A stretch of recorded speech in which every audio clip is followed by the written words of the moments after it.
نلزمکموہا وانتم لہا کارہون، اللہ فرماتے ہیں کہ ہم تمہیں زبردستی ہدایت دے دیں گے حالانکہ ہدایت سے تم بیدار ہو۔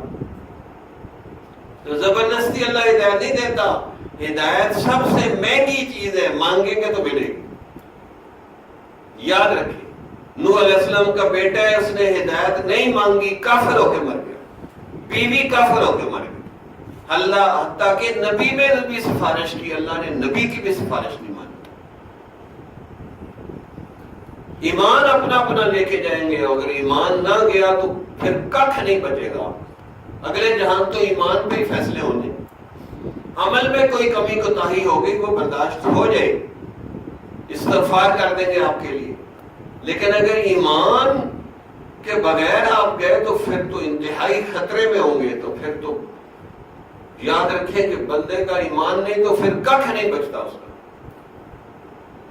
اس لیے ہر وقت ایمان کی فکر کرو، اپنے ایمان کی فکر، دوسروں کے ایمان کی فکر، پوری امت کے ایمان کی فکر، حتیٰ کہ کافروں کے ایمان کی فکر کہ یہ کافر بھی کلمہ پڑھ کے ہمارے بھائی بن جائے۔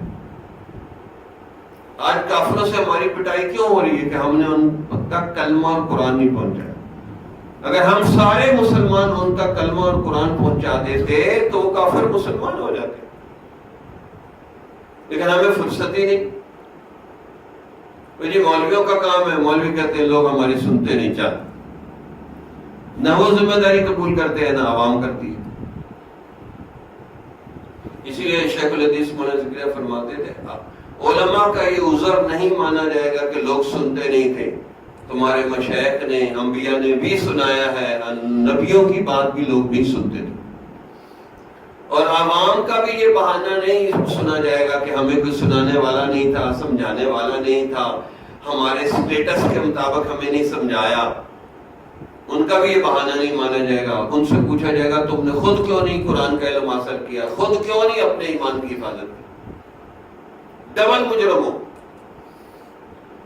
تو اس لیے ہمیں چاہیے کہ ہم خود اپنے ایمان کی بھی حفاظت کریں اور دوسروں کے ایمان کی بھی حفاظت کرنے کی کوشش کریں۔ اللہ سے دعا ہے کہ اللہ تعالی ہم سب کو بھی کلمے پہ موت نصیب فرمائے، اور بھی جو ایمان کی طلب رکھتے ہیں، تڑپ رکھتے ہیں، اللہ ان کو بھی کلمے پہ موت نصیب فرمائے۔ وآخر دعوانا الحمدللہ۔ جمال الوجود بذكر الإله وتصفو الحياة بنور هدى، جمال الوجود بذكر الإله وتصفو الحياة